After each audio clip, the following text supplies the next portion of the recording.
Hello, everybody. Hope you're having a great day so far. We will be starting momentarily.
Hey, hey, hey! The ball swirls experiment will begin momentarily.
Kyle.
No, I should have, right? Oh yeah, I will bring up Project Pinball.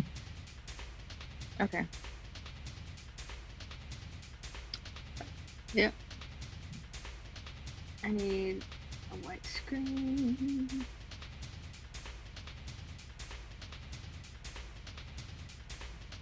All right, ready?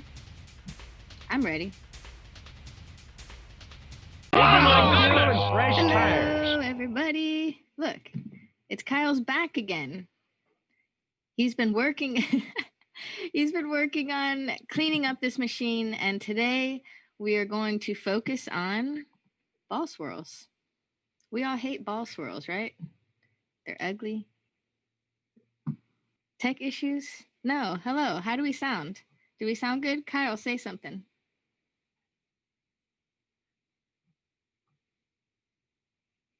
Hello. Actually, check your mic, Kyle. They can hear me. Kyle, you're a mime. He turned it off because he went potty, y'all. Sorry. Potty? How old are we? Yes, I did go to the restroom, and I've taught myself to turn the microphone off because, you know. It's let good me move etiquette. my phone. We all appreciate it. Hello, RB Flip. Oh, speaking of RB Flip and everyone else in the pinball influencers world, This Week in Pinball has opened up their write-ins. What do you call it? Write-ins category. You can vote for the Twippies now. The drop-down menu is not ready yet, but so this is your chance to put your favorite pinball streamers, pinball podcasts, pinball publications, and so many more awesome categories. You can write in who your favorite was for 2020. You just go to thisweekinpinball.com and fill it out there. And then they're going to process all those votes, read all the write-in categories, and then choose the top ones and then put them up to be nominated for the 2020 Twippy Awards. Are you going to host them really again, Emoto? I am going to host it again, yeah. And, we are in the runnings too, but don't really vote for us. Vote for everyone else. Everyone is working really hard. Yeah, we don't work that hard. Content. We really don't deserve. We don't want that. We want to just help and support all of y'all. So, yeah, I'd rather get my vote. They're from France. They do an awesome stream. Yeah, definitely don't vote And, for us. If there's any votes for us, I'll be severely disappointed in all of you. Um, but maybe one like, day we're if we even there start for, doing like, better. best website, and it's just like, nah, man, choose someone that's not getting paid to create a website. That is pouring in their passion of blood, sweat, and tears into the pinball community. Yeah, all That's that what free the time Twippies are about. sacrificed. Yeah. And what else in other news? Oh, the free shipping code for domestic orders over $99 is PT-Swirl. Swirl. A really exciting one, right? That's a pretty good Because one. we're cleaning the ball swirls today. There it is right there. And let's see. Another update is Project Pinball has started their Love Across America tour.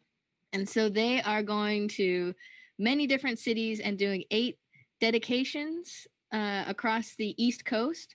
And they put pinball machines in children's hospitals and Ronald McDonald's houses. And they just placed their first one in Charleston, South Carolina, a rock skip away from us. Yeah, And they'll today, be ending right? their tour on December 14th here in Columbia. So it's going to be awesome. They do live stream every time they do a dedication on their Facebook. So make sure you follow their Facebook. And they also do really awesome giveaways. Now, this is like really serious. And Kyle, you should sign up too. If you go to Project Pinball's Facebook page, they post these pictures and it's kind of hidden. You hit the See More tab and they're doing these giveaways. And one of them was like for a Jurassic Park topper. All you had to do was like their page and like their Facebook page and comment on that post, and you automatically get entered into the giveaway. And I think like 10 people have done it so far. So the odds are really good. So you should definitely take advantage of that. I think the one they did yesterday, they haven't announced the giveaway winners, but they're just collecting the comments and the people's names. So there's one for like spooky pinball swag, and I think like every day while they're on tour they're gonna have another new giveaway. But a Jurassic Park topper, what is that, like $400 to $600? It's multiple hundreds of dollars. Put that on my hard body, man. I don't care. I have a friend with a Jurassic Park. If I won that, that would be their Christmas present. That would be a fun way to keep giving. Yeah, Bill Elliott said 12/14 my birthday. Happy birthday, Bill. Happy birthday. On your birthday, some awesome kids are going to have what's the pinball machine that they're putting in Columbia? Beatles, maybe? I think it's a Beatles, yeah. And from what I heard, Joe Kamenkow donated that Beatles to the charity to put into the hospital here in Columbia, South Carolina. So that's super cool. And Zen Studios has been doing lots of fundraising for Project Pinball this year. They're the virtual pinball company and stuff with Jack Danger. Everyone's coming together to help this movement. So it's really, really exciting. And yeah, in Charleston, they just put a Star Wars pin, so the home pin edition. And yeah, it's super exciting.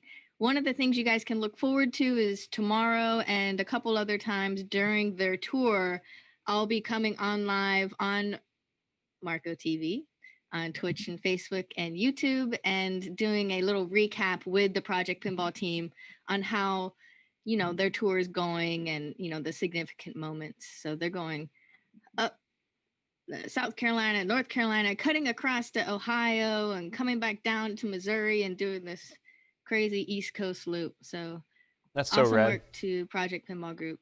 Good people. Very cool. Anonymous Shearer, thanks for all the bits. Jeez. Hey. Jeez. Gonna make me cry so early. Yeah, this is too early to be giving bits away. You won the TMT from the raffle 2 months ago? Wait, who did? No way. You're here? Wow. That's like my dream. I have my parents sign up for the raffle. They collect pinball machines now. Oh. But we haven't won yet. That is amazing. That's wow, awesome. Congratulations. And if you guys don't know what he's talking about, Project Pinball does like these monthly raffles. You can $50 for a raffle ticket for a pro machine or $75 for the raffle for a premium machine. That's crazy. They do Stern games. They do American pinball games. You know, anything that people donate, and you just get a brand new inbox game. You could own it for $50. Glomelly will attest to And they that. also That is awesome. they so limit jealous. the amount of entries too, right? So it's not like you're throwing $50 into a pool of 10,000 people or whatever, right? That might be wanting to get this game. They're usually limited to only a few hundred entries, right? Yeah, Yeah. it's only 200 entries, so the odds are really well. Glomelly won their raffle ticket in a pinball tournament. That's really cool. Oh, rad. Yeah, we gave look, away. Project Pinball Association in France as well. Oh, neat. It's good. It's a great awesome. place to put pinball machines. That was You know, really it fun helps when we everyone. did the raffle for the turtles that we were playing on stream a couple months ago. That was a good time. Yeah, I was hoping we would win, but we haven't won. Yeah, Sometimes we do. I was raffle hoping I didn't tickets have to for put a it back in the raffle. box. Next month, maybe this month later on, we should be revealing the newest Stern game again. Our little unboxing and talking to the engineers kind of show. We need to give that show a particular name. They were asking me, what is that show called? And I was like, well, it's PinTech Live, but we should give it a special name. Yeah, let's And, do that. That'll be our goal we do for lots next of week. giveaways during then, including raffle tickets. So maybe one day you could win. Just maybe. How exciting. I'm really Anyway. excited for what we're doing on this episode today, if you're looking for a segue. I'm looking for a segue. Well, I kind of, before we get into our lesson of the day, which you in the chat, Yeah. we are going to need your help. Yeah, this Because isn't a lesson, called this is the a learn. experiment, because Kyle knows his way of how he would clean the playfield, how to get rid of ball swirls off a playfield. But last week, y'all had a bunch of awesome suggestions of how you do it. For example, using naphtha instead of the Novus, and some said rice flour, magic eraser, all sorts of crazy stuff. We're going to need your guidance in the chat to help Kyle clean this game. Yep, I generally, in like a basic service, right? Like if someone brought this game to me and said, make it pretty and make it work, this is not something I would do, right? I wouldn't get rid of all these ball swirls because it opens up a can of worms. But since I bought this game and it's cheap and it's pretty much already trashed, I mean, let's just try to learn something. If we can come up with a way to make it look like a teeny bit better, maybe I'll bring this game home. Who knows? Ooh, thankfully we have Chuck Webster in the chat today, Hey, so he can help that us guy's out way too. smarter than I am, so I'm glad he's here. Yeah. Well, before we get to that, you want to do our product spotlight, Kyle? Yeah, let's talk I think about I set it up, right? something to try to maybe alleviate ball swirl. Oh, yeah, good point. Let's go to it now. Look at that splash screen.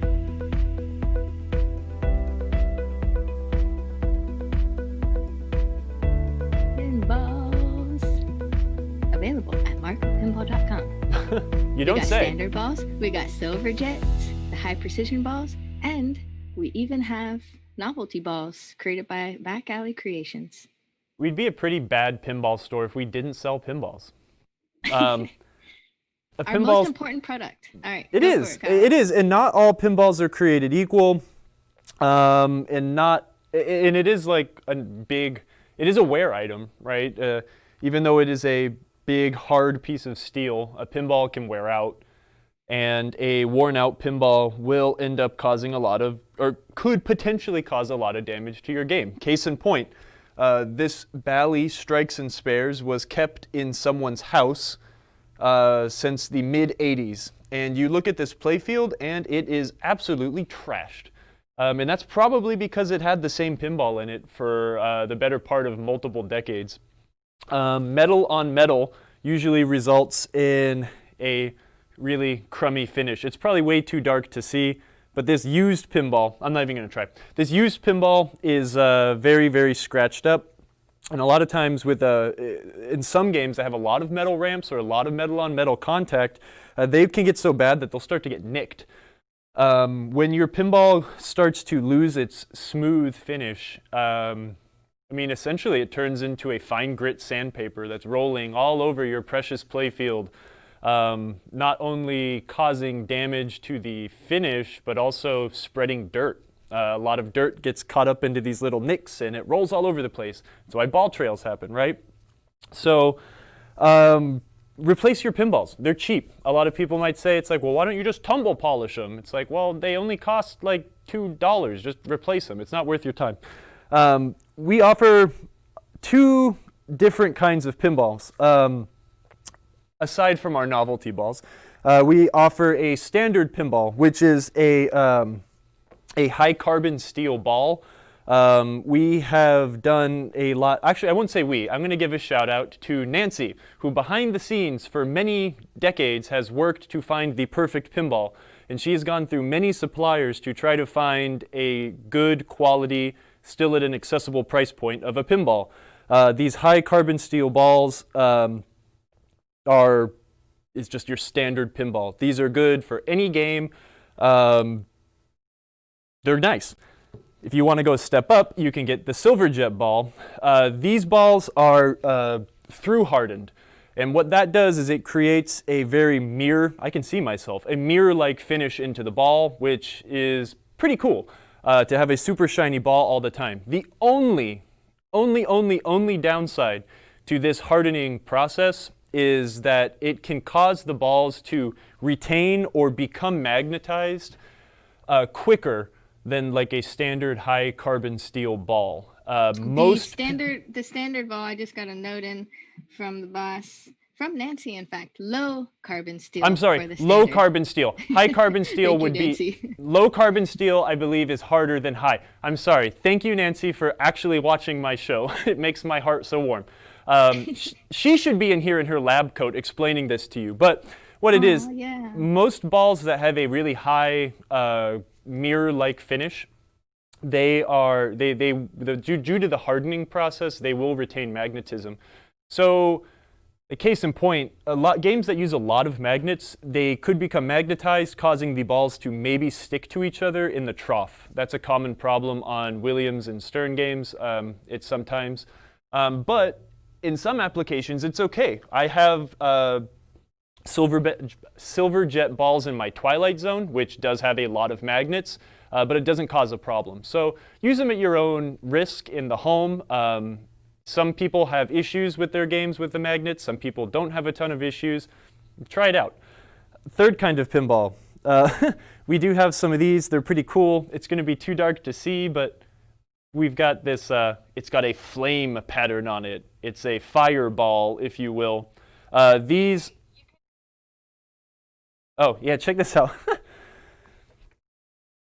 Oh, it might be a little smudgy because we do keep these things covered in oil so they do not rust.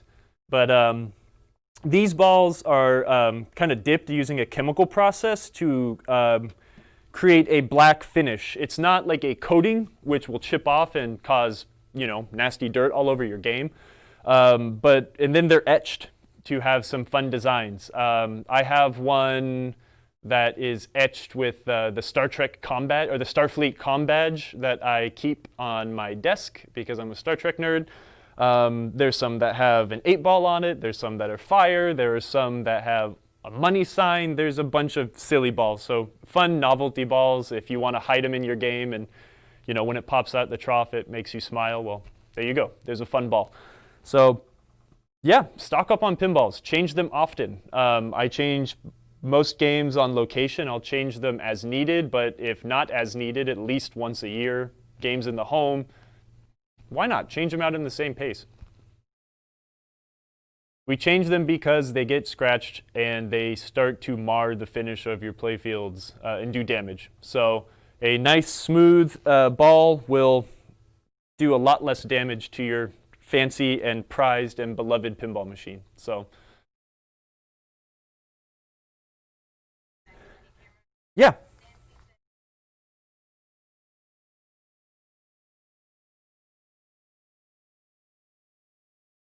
Oh, I got it backwards.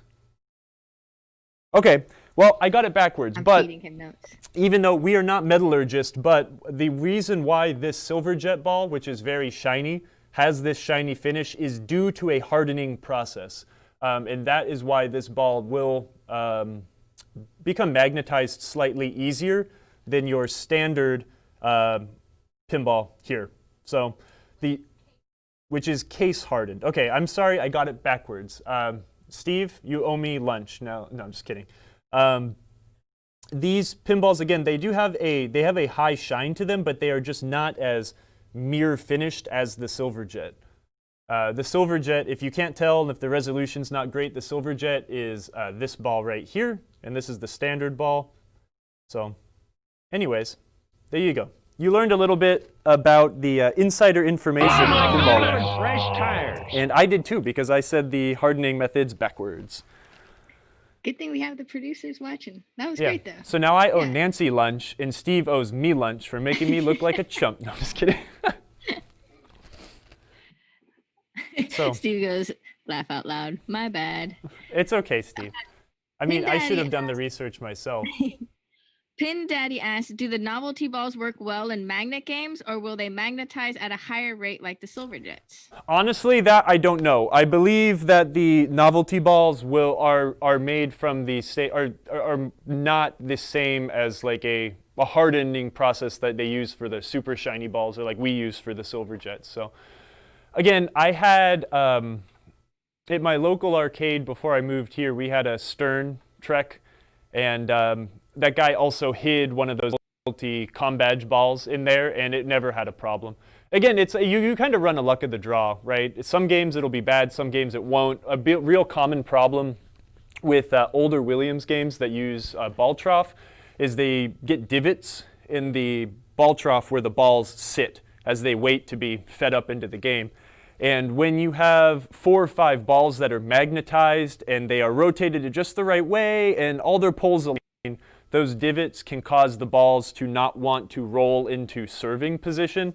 So, you know, again, with a game like, what's it called, Twilight Zone, where it doesn't have a trough and it just kind of serves the ball with the finger, that game is probably okay. But you run the risk of maybe getting a set of balls that don't want to roll down in the trough in certain games. So again, we put that warning out there so you're aware of it, not because it's going to happen immediately.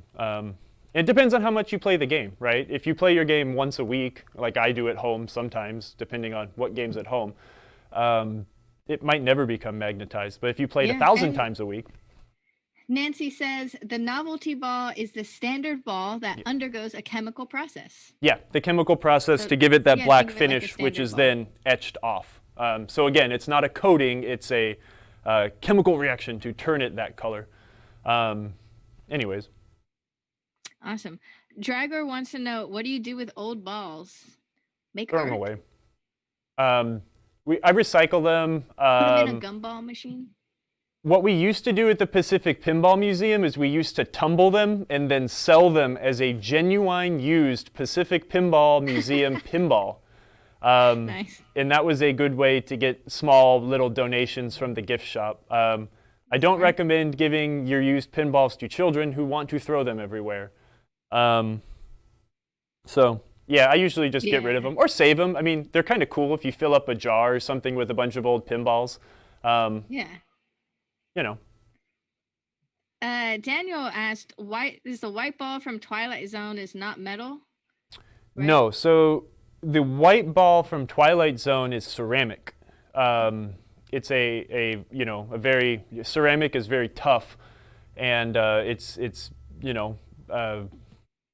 formed down to 1 1/16 inch, the size of a pinball, and then polished. That is why they are very expensive to buy. If you go on our website, you'll see how expensive they are. The Powerball, and I tell you what, we don't pay too much less than what we sell them for. It is a very expensive product to get. If you do buy a Powerball, it is a really fun thing to put in another pinball machine, just to make it super crazy. We used to do a tournament with my Mars Trek right behind me, and I'd put that thing on the high tap transformer. And that game uses DC flippers, or DC everything, right? It's super zippy for an electromechanical game. But I put it on the high tap, which gives it a little extra juice, and you put a Powerball in there, and that game is brutal. It's so much fun, though. The only Nancy other said game that uses like a really zirconium odd oxide pinball is the is term. Viper Night Driving. It used a ball that had Oh, a the glow ball. yeah, it had like a rubberized coating that would glow when the UV neon light thingies would turn on. So there's a little pinball history. Nancy's terminology says zirconium oxide. Huh. See, she's, like I said, she needs to be here in her lab coat and everything. Maybe one day when the pandemic's over, we can have a Nancy lesson. You've been hired. Get ready for Hollywood. Awesome. Bat Out of Hell by Meatloaf has a nice story. When I was a little kid, I had an op give me a pinball when he was working on the Twilight Zone up at Half Moon Penny Arcade at the Weirs Beach in New Hampshire. It totally hooked him as a kid. See, Absolutely. just one little generous thing could change someone's life. Yeah, look at this. So look at this terrible pass it's thrown you down. Give them to little kids and tell them not to throw them at each other. Little kids don't listen. I do that with your discretion. And also, don't give them to militant cyclists. I do have some friends in San Francisco that would carry pinballs in their pockets to threaten cars that were not too nice to them on the road. So. Oh, I thought you meant just to be heavier. You can be in a heavier class. Well, or you put them all in the bottom of a sock. Okay, wait, no. We're going to get flagged for weapon content now. I'm going to stop there. And the weight of the balls are an average of 63 to 65 grams. They are heavy, and they are hard. Yeah, so don't use them as weapons. That's terrible. It's a bad idea. Who said that? Me. All right. So don't listen to me. All right. So should we see how now we can clean these ball swirls up? Are you guys ready for the ball swirl experiment? Well, let's. I mean, so what I'm thinking here, right? Let's. Can you throw this camera on so I'm not taking up all the room? Yep. Let's explore this crappy game that I bought. Okay. It is just covered in swirl. I'm gonna get the camera real close. You see all that? It's pretty bad. I mean, this is pretty typical. Yeah. It's very typical for a game of this age. And generally, again, I really wouldn't care too much about something like this, but I figure this is a good time to learn. This is just going to be a fun game to have around, and you know, I enjoy strikes and spares very much. But any way we could possibly try to lessen this without using a magic eraser everywhere would make me really happy.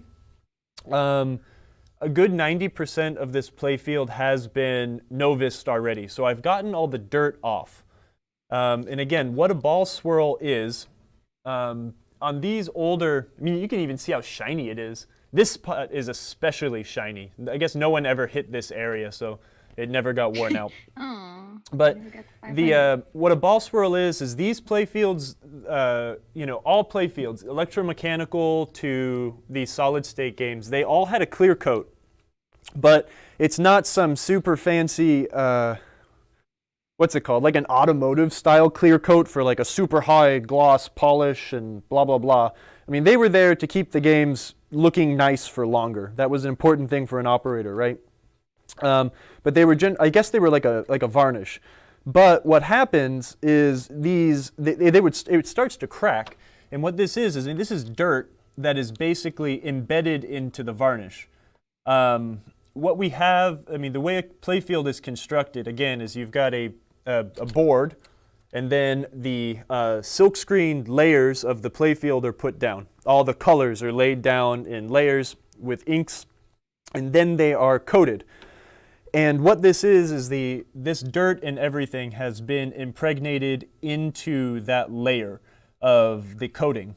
Sometimes this could also be in the ink.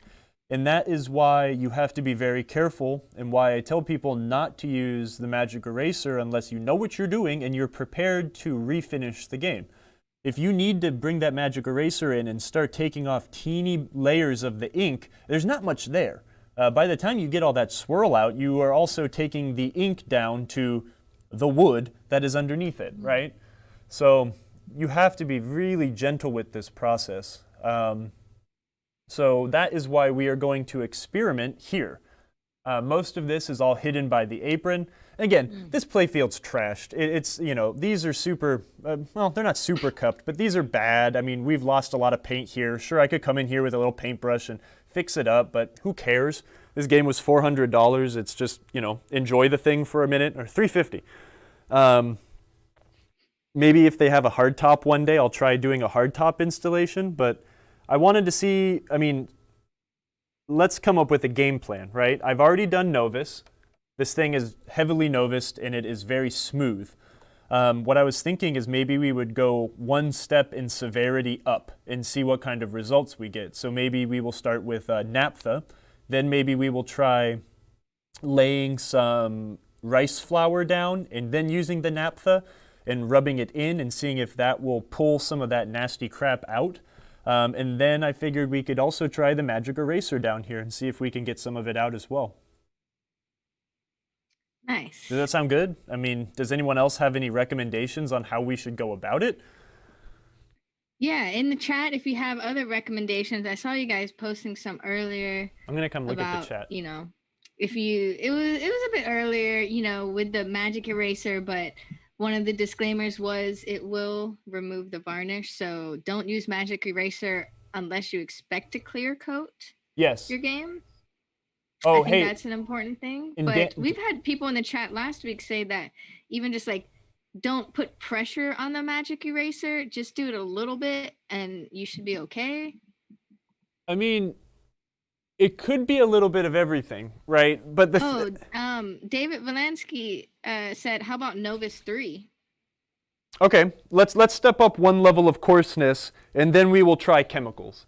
Hello. Hi, David. Thanks for joining. I also saw Daniel posted something. There's one more unique pinball in pinball.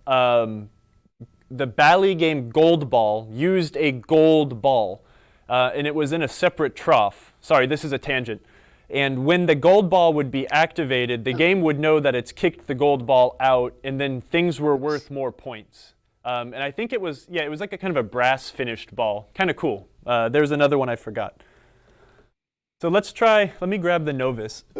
I have a bottle of Novus 3 over here from when we did our Novus product spotlight. Little teeny guy, super dark. Aww. Novus 3. Daniel said, just use magic eraser and alcohol. I could try alcohol. I'm going to stick with the naphtha. The naphtha is a little bit stronger than alcohol, but it's not, but it's still not like gross and going to do bad. Naphtha is still very gentle, like alcohol would be, but it's still a little grittier, I think. It's a little tougher. And naphtha is sort of like, what did you say it was sort of like lighter fluid? It's basically almost lighter fluid. You could probably... Can you show us the bottle? I'm sure so many of you in the chat already know about naphtha. You are the ones that recommended this to us. Oh yeah, hold on, let me move. Yeah, this camera sucks. It's too dark right now. This is our first time using naphtha. Nice. Whoa. I've used. Oh wait, here we go. I've used lighter fluid a lot to clean up pinball because again, I couldn't get this in California.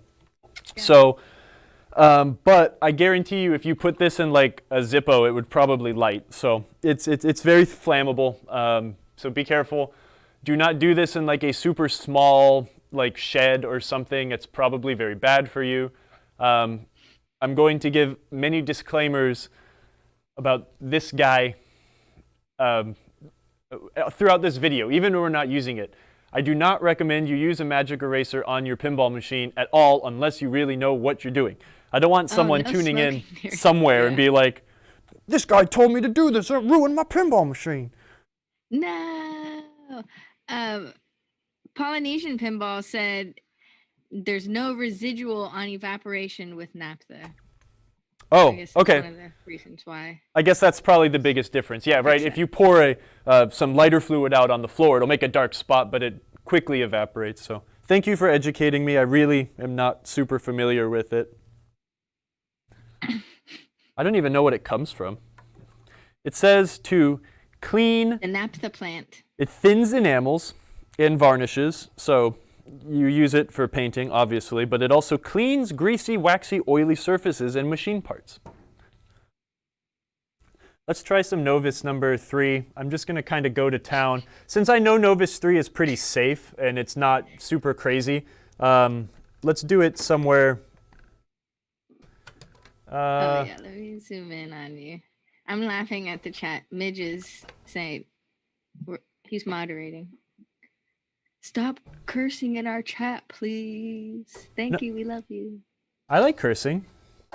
I know you do. We don't like when you curse either. I try not to. It happens, you know. Happens to the best of us, you know. So, I know I went on a tirade the other day about... Okay, wait, what are you using right now? I'm trying some Novus number 3 in this area. It's kind of dark. Maybe I should switch to another area. We can kind of see it. It's just, yeah. I know I went on a tirade talking about how Novus number 3 really isn't used much in pinball. And again, you don't want to use this to clean your playfield. It's very gritty, and it's just not a good cleaner. It's a good polisher, but it's not a good cleaner. Where Novus number 2 is so fine, it makes a perfect cleaner and polish. But you can feel this as I rub this on the playfield. I can feel a grit to it. A little bit of resistance, but it also seems not to be doing too much. It's really brightening the area up, but I definitely do not see any of these swirls really coming out. What I think I want to do is change my motion. So let's, again, since this is not a crazy, strong abrasive, I want to do this area right here. That way I can kind of give it more of a circular, kind of a buffing pattern. I'm going to take this pop cap off so we have more room to work. Has anyone ever had success using Novus 3 for anything like this? Everyone's saying use naphtha. I like Bill Elliott. Thanks for joining us today. He says naphtha comes from the wonderful, magical naphtha flower. I want to believe that. But I'm not gonna. It sounds perfect. I'm gonna Google it while Kyle scrubs away. It's some weird petroleum distillate byproduct of making something for us to sit in our cars in traffic. I know, but I like the idea of it coming from a flower. Like wax, we learned that carnauba is the byproduct of a plant in Brazil. Yep, the carnauba tree. Maybe I should grow one. Also, since you're not wearing gloves and you're going to use naphtha, wicked piece of pinball pit. Wicked piece of pinball pit. Midge, I'm not cussing, I swear. Says make sure to get some O'Keefe Working Man hand cream if you aren't going to put on nitrile gloves when using any of these products. You need your even with Novus. Soften them up. Novus is a very gentle product, but it definitely dries the heck out of your hands. I have a skincare routine for my hands. I like to make sure they stay moisturized. Oh no, we're on Glow Melly's 70-inch TV. Oh geez. We're too big. Does that mean how big does that mean? Huh. I don't know if it's me like being very hopeful and wishful, but I do feel like this area is a lot lighter than this area. But we also know that naphtha is not. Again, this is abrasive. Naphtha is not abrasive. Naphtha is going to dissolve and soften this stuff up. So I think I am going to stop rubbing with Novus 3 because it's not doing much. At least not much that my fingers can muster. Result? It looks like you're putting a lot of force on that too. Would you be worried that Novus 3, because it's abrasive, would pull off the clear coat? I mean, it's doing something to the clear coat, but I don't, in my experience, none of this Novus, again, since it's a plastic polish, is going to be tough enough to really do damage. At least what I can muster with my hands, right? If I was using an orbital buffing pad, Novus would take all this off real quick. So, okay. I feel like from my experience and what everyone has shown me that naphtha will be totally fine to just put on a rag and we can go to town on another spot like this. I I guess, I mean, since a lot of people really only use naphtha to clean their playfields, it's probably safe to go on these plastic inserts and stuff like that. So let's pop this thing open, see what we can do. Cool. Bad Out of Hell had a question. Yeah. He said, I've seen people do hog wild using high-speed buffing pads on playfields. Oh, wow. Always seem to scare me big time. Does anyone have experience doing that? Yeah, that sounds like a terrible idea. Personally, scary. I think that sounds like a terrible idea. Oh, and why you get that here? Google naphtha. Naphtha is a flammable liquid hydrocarbon mixture. Mixtures labeled naphtha have been produced from natural gas condensates, petroleum distillates, and the distillation of coal tar and peat. In different industries and regions, naphtha may also be crude oil or refined products such as kerosene. Okay. Yeah, I mean, and that's an old school thing. All the old school motorcycle dudes, or the old people I worked with when I worked at the motorcycle shop. That's not nice. I mean, they would, they'd be very happy that I was referring to them as gently as old people. I mean, that's how they would clean parts, right? You get a nasty, gunky carburetor or something, and or a final drive that's all seized up and covered in oil. They dunk it in a bucket of kerosene, and that would really clean the gunky, nasty parts right up. So, in my experience, microfiber towels are not very moist. No, this one actually takes moisture. I'm going to apply a generous amount of naphtha to my microfiber cloth, and let's just see what happens. I'm going to smell it. Ugh. It doesn't smell as good as lighter fluid, that's for sure. Let's see what happens. Yeah, Michael. Get that camera switched over. Naphtha is like lighter fluid, but not lighter fluid. Okay, I'm coming in. Yeah, I'm going to apply a little more. Let's see what we can get. I'm going to work right here, so take a mental note. Click. Ooh. I mean, it definitely feels like it's drying out, right? So it's cleaning off whatever was on top of the playfield now, and we're down to a smooth, squeaky surface. Let's see if I can. Ah, you know what I forgot? A toothbrush. Oh. Bummer. I wonder if I could find one around here. Use your one you use for soldering. Yeah, my flux brush. Terrible. Ugh. Your flux brush. It's a bit dirty. You might make it worse. I don't see any discernible difference here with the naphtha. Maybe I can even zoom in even more. Let's try to get in there deep. Whoa. I mean, it's definitely doing a very good job of cleaning the playfield, that's for sure. I mean, I did novice the heck out of this thing, but I mean, this is a very smooth, it's a really nice surface, actually. Using a chemical like this to get it down to the bare surface. It looks shiny. Huh? I said it looks shiny, like you could tell the shine difference, but I still see so much black ball swirls. Yeah, I don't think naphtha alone is going to get these swirls out. Do we have any pro tips? Am I doing this right? Should I be using a different Anyone cloth? that uses naphtha, you want to give him some stroking tips? Wax on, wax off. Well, I know. Eva Lansky said, I got kerosene advice for pinball stuff, also from older guys. It's supposed to clean and then coat parts as a light lubricant. Yeah, the lubricant properties, that's kind of funny how these things do clean and lube a little. This, I mean, I think we all know what the answer is, right? Is to get something like this out, we need something that like really a magic bites. eraser. And then re-clear coat. So the Phil's Pinball, hey, thanks for joining us, said, I don't think we've ever had any Novus and naphtha to get swirls out.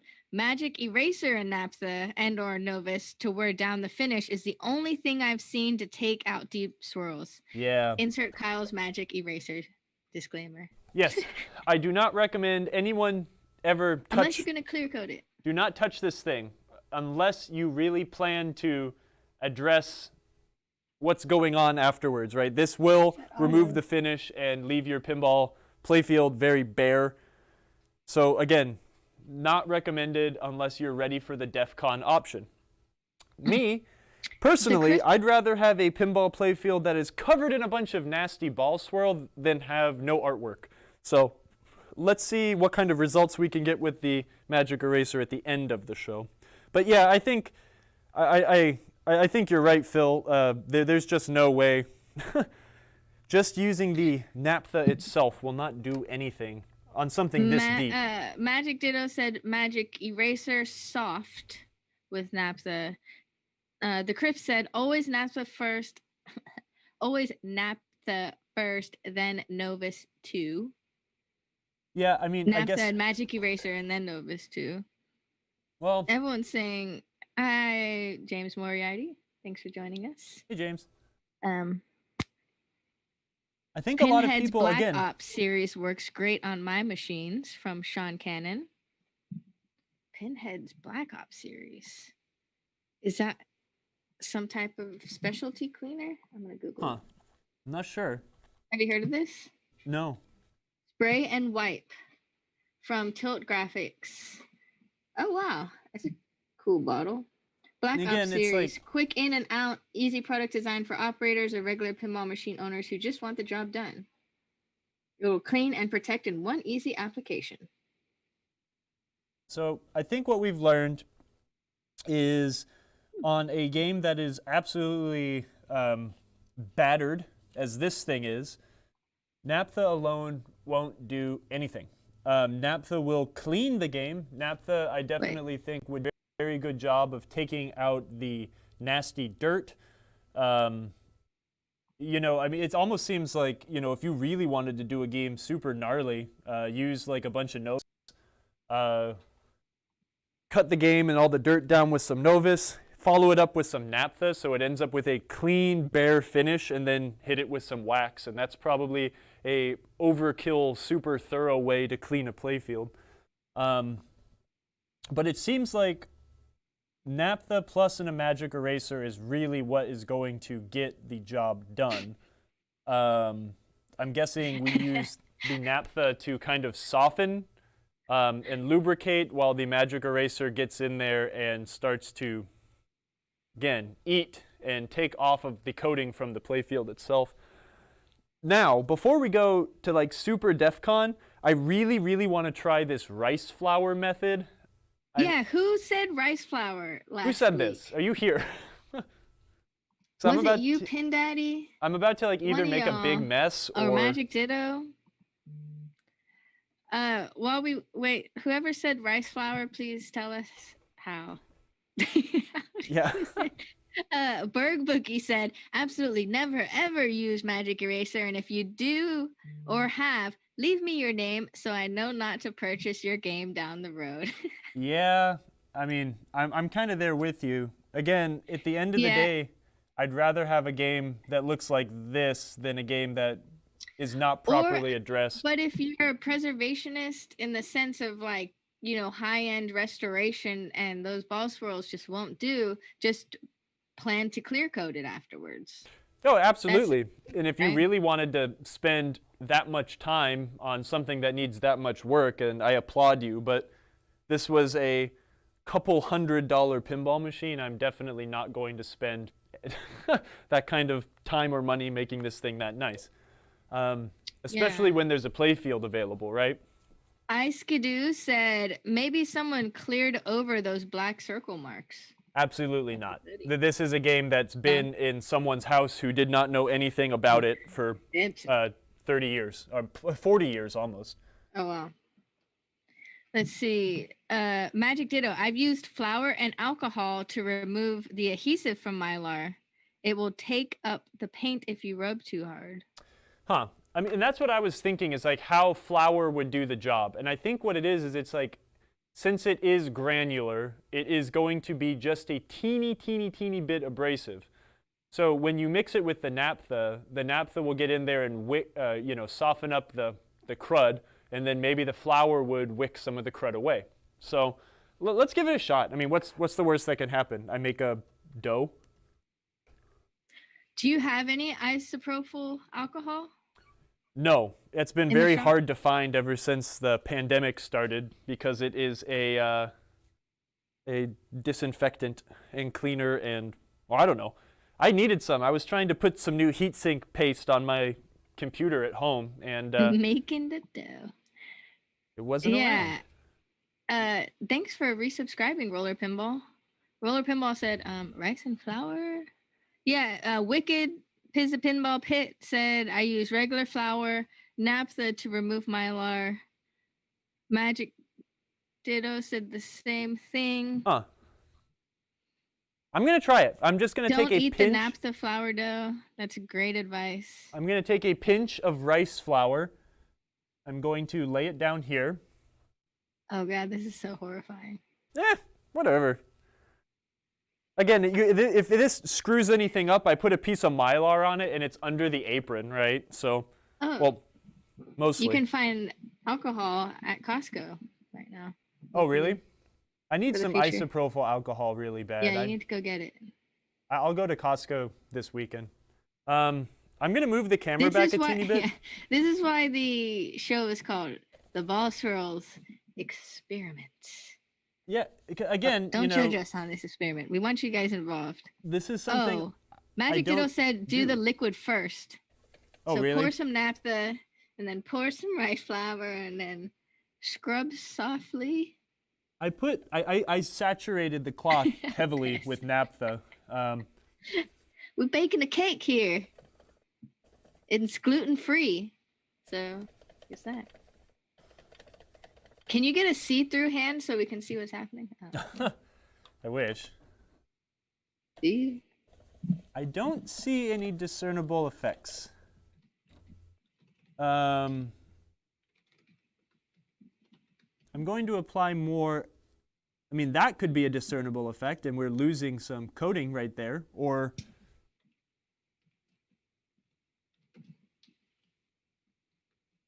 let's see.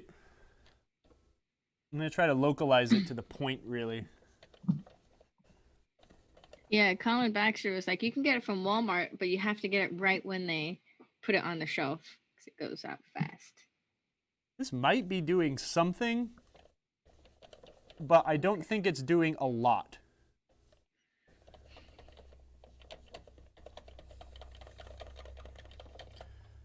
It's either... You can, like, hear it. Yeah. It might be doing something, but it might be lessening. I don't think it's actually... It might be making it's like slightly lighter, but I don't think it's actually taking anything out. So when you go to Costco, look for the ready in case isopropyl alcohol. I'll tell you about that again later. I'll remind you. Look at him pouring in that flour. Now I'm going to try a little bit more. See, I feel like the rice flour would be doing like what Novus 3 would be doing. What if you mixed naphtha and Novus 3 together? Maybe we'd start a fire? Oh, wow. That would be intense. I don't know. Yeah, I don't think that this method is doing too much. It sounds terrible. Sounds like you're going to rub a hole through that wood. Just goop. Mitch said no fires, just goop. Just goop. Huh. Yeah, I'm going to say that the rice flour method that someone suggested was either a ruse or it's just not working for this game. Wait, but how would that get off Mylar? Let's like segue over to that real quick. How does the rice flour and naphtha get up Mylar? I don't understand that either. The naphtha is going to break down the adhesive, and then the flour is going to like adhere to the adhesive and weaken it or something. I don't know. Whenever I take off Mylar, I just use a hairdryer. But oh wow. Huh. I'm disappointed. If you heat up naphtha with a hairdryer, will you start a fire? Maybe. Oh, the adhesive under the mylar. Right. So you pull the mylar off and all that sticky stuff, you use the naphtha and rice flour together. Yeah, to get to rid of break that. down the adhesive that's Gotcha. holding it on. Okay. I'm going to say that that was not aggressive enough to remove the what is ingrained into the Dang. the clear coat. Bummer. I was Fuzzy really cord, that's a good suggestion. Fuzzy What? cord said the best way to prevent abrasive damage between parts is to ensure a layer of lubrication is always present. Oh, of course. That is why wax is, a good way to keep a pinball slightly protected. But I mean, the best way to protect it is to put a piece of plastic on top of what you're trying to protect. Hey, that's why you got to keep oil in your car, right? Well, Yeah. that's sad. Roller Pinball said try rolling silly putty all over it, but you have to use counterclockwise circles or it won't work. I feel like these ideas are getting outlandish. Get out of here. I We're almost desperate. Oh wow, how are you sticking out? Whoa. Yeah, it's very yellow. I mean, it's very smooth, right? Like the flour definitely abrased some things away, but I don't think it's not going to get out those swirls. So it might be time to try the DEF CON thing that I've never ever wanted to try. But I'm almost thinking I've got a Jack-in-the-Box playfield that has a lot of really bad ball swirls. I'm almost thinking we should practice on that before we try doing anything on this guy. But Wait, but why? The Jack-in-the-Box plays this. oh no, looks nice. I've got an extra Jack-in-the-Box playfield that I use for Gottlieb parts. So. Oh wow, this guy. You're killing me, Smalls. Now the chat's just turned into Sandlot comments. Someone said s'mores. S'mores? Let me go see. You know what? I'm going to run back to the supply closet. 1 second. References. S'more what? Now he's just in the supply closet. Kyle, get back here. Did you get the magic eraser? Are you guys ready to try the magic eraser? I heard from last Still week. in the supply closet. I can't hear you. You're almost not putting any pressure at all.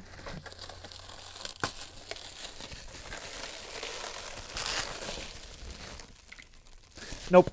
Daniel says the only thing that is working for swirls removing is magic eraser, but you have to protect the playfield after with 2K clear coat.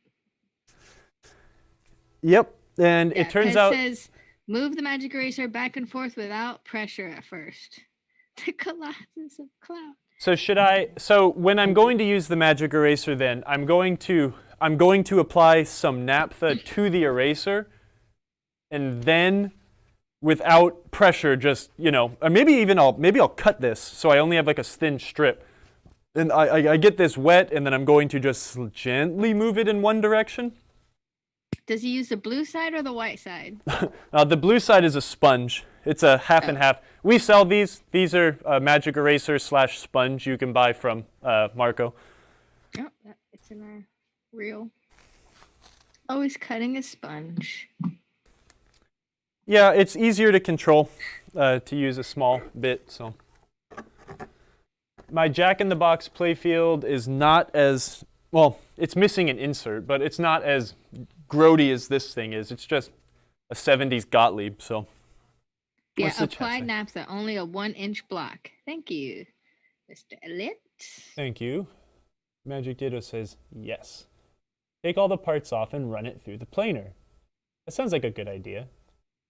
I want to, again, it's like, I'd like to just put a new playfield in this, but I don't want to put a $900 part into a $300 game. So it's,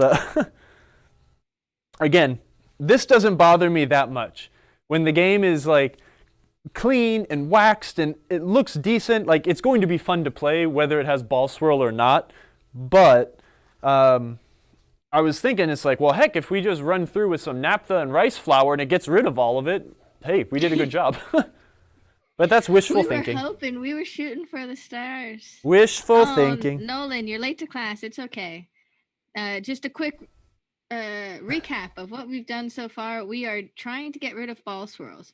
We have tried Novus 3, didn't really work. We have tried just naphtha, didn't really work. We tried a little naphtha rice flour combination, and now we are down to using naphtha on a magic eraser and using the magic eraser very lightly on the playfield, but also if you do this, then you should plan to clear coat afterwards. Yeah, don't just, yeah, I saw someone say, it's like, we sell the thing that you shouldn't use. It's like, no, that's me saying you shouldn't use it, but you shouldn't use it if you don't know what you're doing.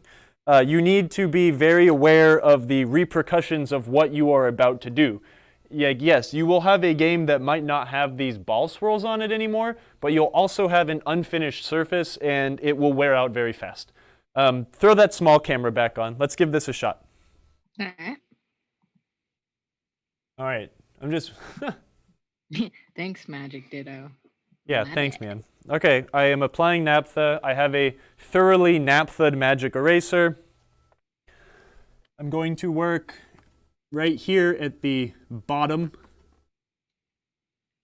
I'm applying no pressure, and I am just I'm very little pressure and just swiping. I don't see too much change, but I also am not putting any pressure on it. Let's try putting a little bit of pressure on it now and still only moving it one direction.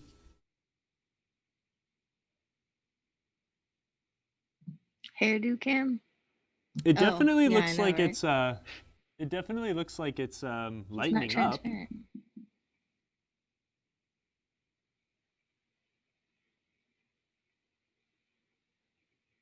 I'm trying to avoid the back and forth,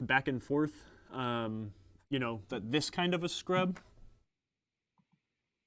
Oh, Loose Flip just rated with a party of 18. Whoa. Yeah, Loose Flip. Thanks, Andy. Thank you. Hello. You guys don't know Loose Flip? Gute Nacht. German pinball streamers. Totally awesome. What time is it in Germany? What time is it now? It's 4 o'clock, so, oh geez, it's like 10 p.m. Guten Abend. Okay, applying a little more naphtha. Let's see what we can do. What I'm thinking... Mike Polero, where did you say that? Oh, Michael Polero said, do you have McGuire's M105 or D300?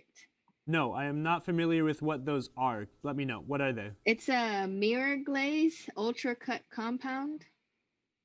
Oh, I never thought about using a polishing compound like that. I think that a polishing compound for a car is definitely going to be a bit more aggressive than like Novus. That might be worth trying. I've got some some cutting compounds at home that I use on old cars sometimes. So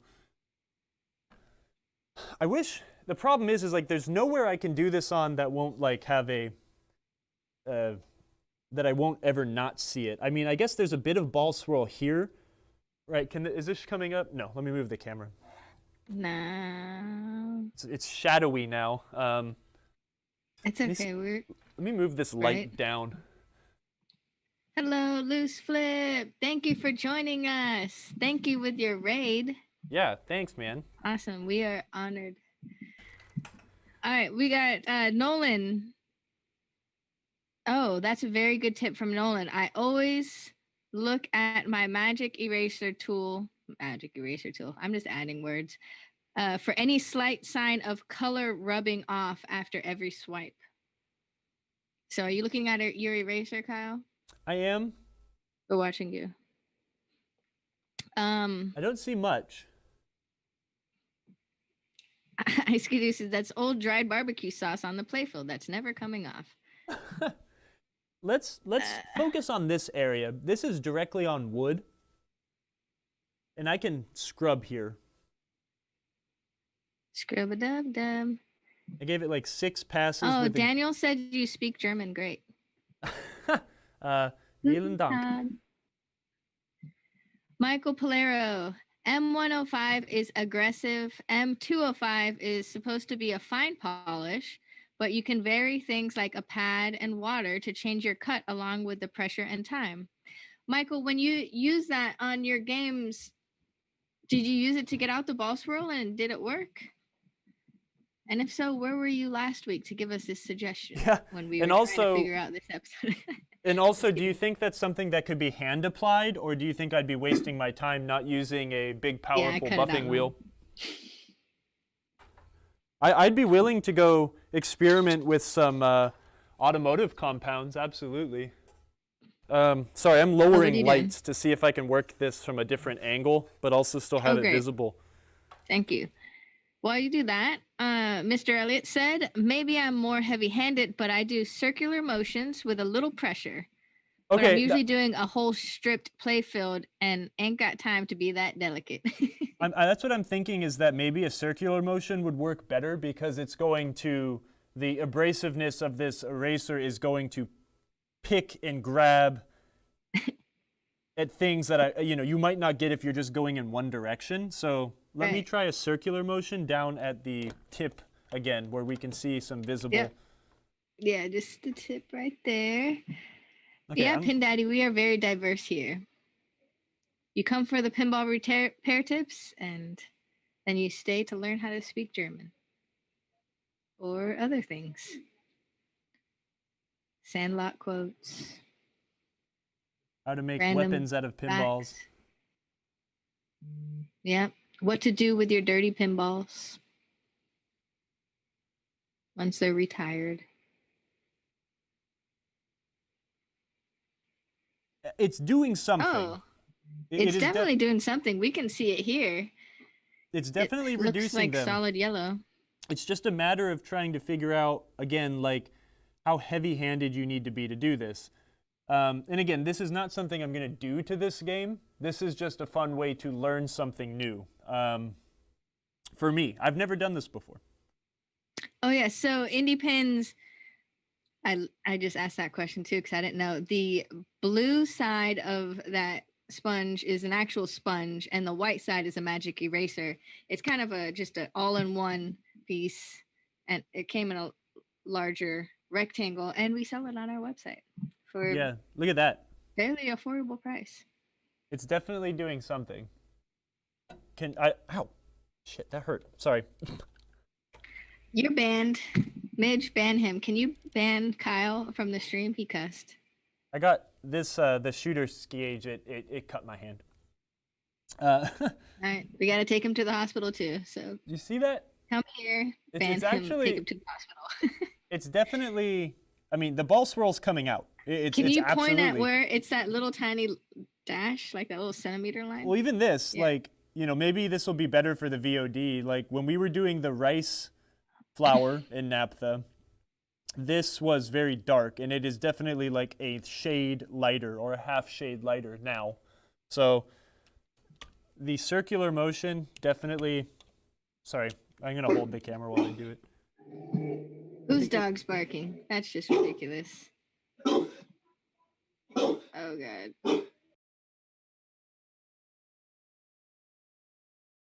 I wish I had like a really, really crummy playfield where I could, okay, oh, here we go. Now check it out. So here we've got ink coming off. It's happened because I've done a lot of work right here. Ooh, that's bad. Let's dry it off and let me see if I could get it to focus on camera. I gotta go stop this beast. It's not bad, it's just we have removed a layer of ink, right? So when you silk screen, you're gonna put down like a base. And what I think the base layer of this playfield is probably white. We've got a lot of white here, the background behind the strikes and spares script, that. You can see the white screening here. You can see where the screen was left, naked to get the bare wood up and down here. But what I see here is there's 3 or 4 little spots now, right? Let me find a poking tool. This camera is not the greatest camera we have either, but you see here? You did that? Well, this happened with the rice flour in naphtha. So these have been here for a hot minute. These are new, and that one is new. So I'm gonna try to focus this. So here's the thing, right? Okay, maybe my technique is bad. Actually, no, I know my technique is bad.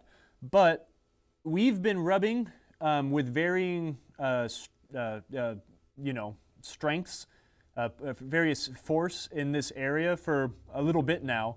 We've still got a ton of ball swirl, and we're also losing paint already. We're losing that yellow ink. So the varnish here is gone.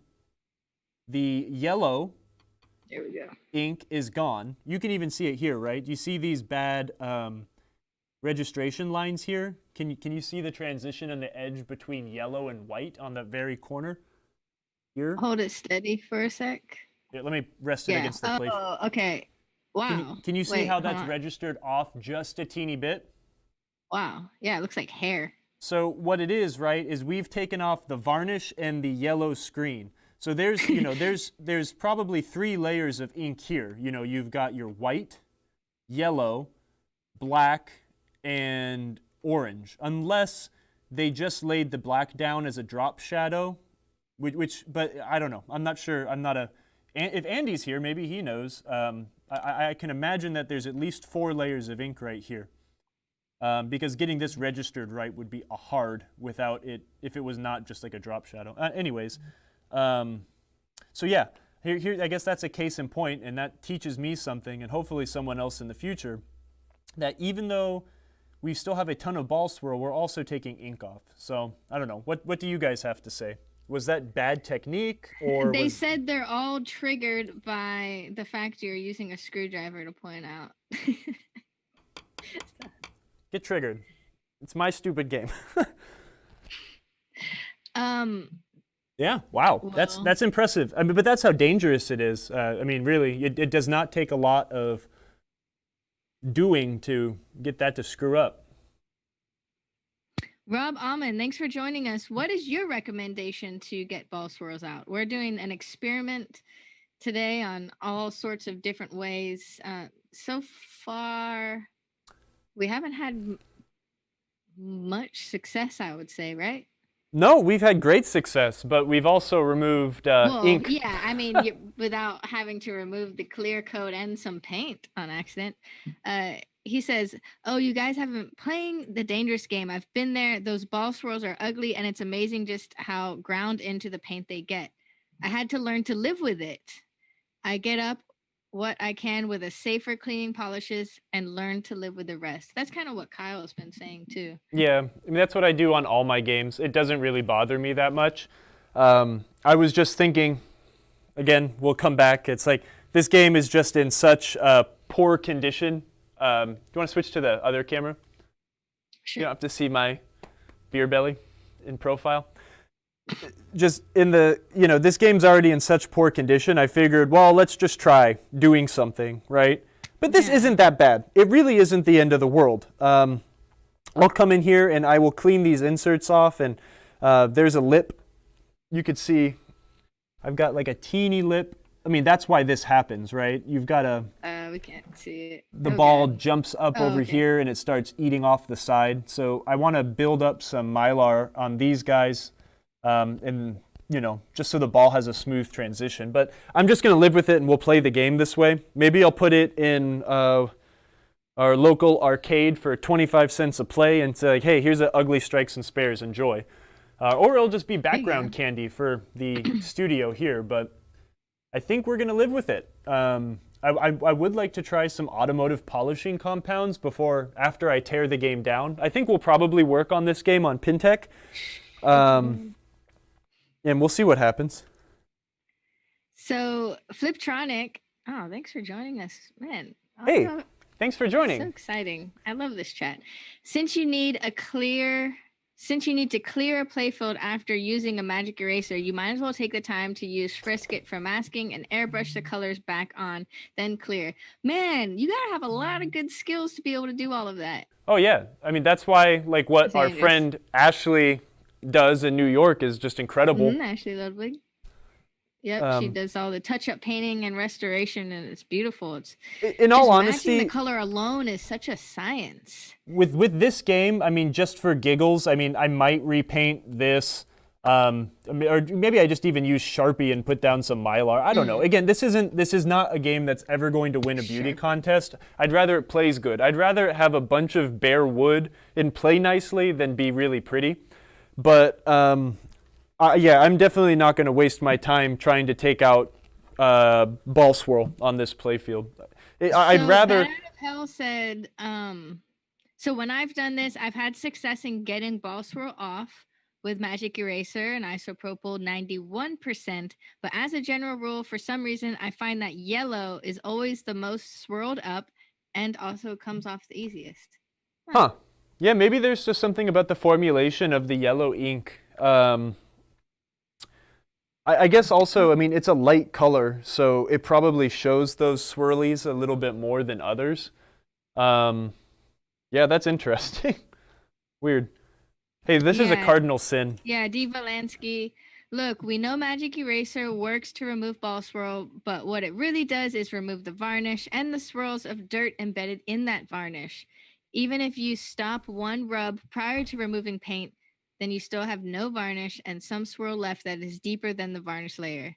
Yep, and that's what we found here, His right? leaks show how, yeah. We removed the varnish, we removed I know. We removed the varnish, we removed some swirl, but we also started removing ink. And that just goes to show that probably most of this very deep swirling is in the ink. It is not in the varnish. What happens is, I think what people are doing with the Magic Eraser is you're betting and hoping and praying that the damage is inside the varnish, and your couple swipes here and there are going to take it off, and you'll be good to go. But unfortunately, on this old clunker, that's not how it is. Yeah, IndiePin's preemptive Mylar seems to be the best approach. Jeez, now. Oh yeah, well, again, I like strikes and spares, and this game actually has a really nice cabinet. It's going to be really dark, but the reds are actually quite red, except for towards the front of the game where they start to turn kind of pink, and the front is definitely pink. But this game's got nice enough of a cabinet that it might be worth one day putting a playfield in if I got one for cheap. But for now, again, I want to enjoy the game, so we're going to tear this thing down and get it playing really nice and leave the cosmetics to just be a testament of how much someone really, really, really enjoyed strikes and spares for a very long time. APB, thanks. 5 months in a row subscribing. Whoa. Hey, thanks. Man, I miss you, Andrew Barney. He's our coil guy. That's right. We just ordered some coils like from him. the dream team at Pinball Expo last year. This game might need some new coils. It's really common on these Bally solid state games that have chimes to have chime coils all burnt up. So that was the experiment, everyone. Yes. And I think a lot of you kind of figured out a good moral to the story is clean your game and play it as is. Use preemptive Mylar and playfield protectors. If you're going to go to the extent of using Magic Eraser, make sure you clear coat afterwards, and possibly even be prepared to do touch-up repainting. Yeah, and what I miss. I mean, again, I'm probably an outsider, or I'm very different. Oh, yeah, and use new balls so that it never gets to this point.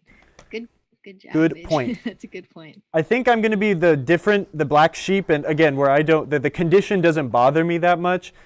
Most people, I think, are opposite of that. But that being said, if I had a very uncommon, or if I had a very rare, if I had a Gottlieb like TKO, or if I had something where you'd never get a playfield on again, right? Or like my Lady Luck. No one's ever going to make a playfield for Lady Luck again. And if I had some super sentimental value and it needed to be the most perfect Lady Luck of all time, the Magic Eraser and touching up and clear coating method is the only way to make a game like that nice, right? To me, I probably wouldn't waste time on this game, even if this game wasn't a little bit of nicer shape, or if I paid a little bit more for it or something like that. I guess what I'm trying to say is going through the Magic Eraser and touching up paint and putting on new clear coat and stuff, that's going to take a lot of time, a lot of money, and skills that I don't necessarily have. I could also buy a brand new playfield that is already clear-coated and perfect and nice, and I could just swap a playfield in. Yeah, NH Polar Bear said, what's your thought on playfield protectors? You got a spiel for that? I need to stop being so opinionative, but people are asking for my opinion. I don't particularly like playfield protectors. They make the gameplay bad, in my opinion. There's just not enough friction, and the ball behaves very differently. I also find that playfield protectors basically turn into sandpaper. They trap all the dust and dirt underneath them, and then as they shift around just ever so lightly, they start to do more damage. I am very much firmly in the camp that if you want a pinball game to never wear out, just don't ever turn it on and never play it. If you want to own a pinball game because you like playing pinball, then just keep it clean and change the balls and enjoy it for what it's supposed to be, a game, instead of well, they are kind of pieces of art too, but enjoy it for what it is. My friend Chris always says it's like, the only way to keep a pinball machine perfect and protected is to keep it in the box and never play it. And he's not wrong. Oh, can you explain what a playfield protector is? So a playfield protector, they've become popular in the last few years. People cut a perfect cutout of the playfield. They are very thin plastic. They are not adherable, so they're not Mylar. It's just a thin piece of plastic that you will disassemble the game to an extent, lay the protector down, and it's like a piece of Mylar that is non-adhesive. So since it is a piece of plastic, it is, and I mean, I guess the same can be said about Mylar. The friction coefficient is different, and you'll notice that games play a teeny bit different with those plastic pieces on. But again, I've installed a playfield protector on a few customers' games a while ago, and they become a hassle because, yeah, sure, the game doesn't get all dinged and scratched, but they get very dirty underneath, and then the playfield protectors start to get scratched up because they're plastic, and then the game kind of looks really foggy and cloudy. I find them just to be a waste of time. I mean, just keep your game clean and waxed and polished and nice, and you'll have a more enjoyable experience with less work. Yeah, Rob said, I highly recommend hard tops if they are available for your game. He loves the one he did for his 8-Ball Deluxe. Yeah, so hard tops are something that I have done once, and I would like to do again. I did it for a customer, and he was tickled pink, and it still looks good.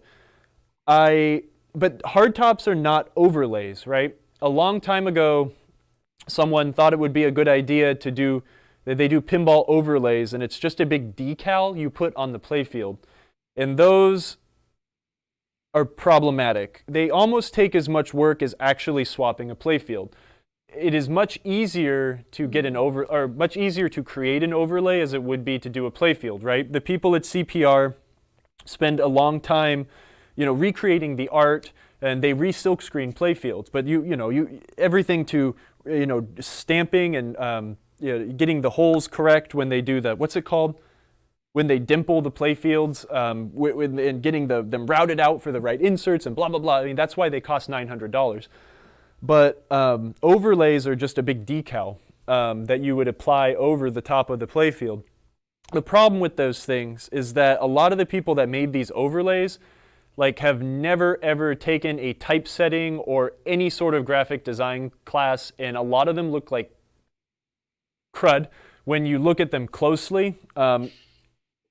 It's better than having a really worn out playfield, sure.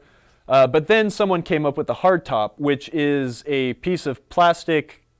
It's kind of like a plastic overlay. It's kind of like a playfield protector, but it's not, because it becomes the playfield.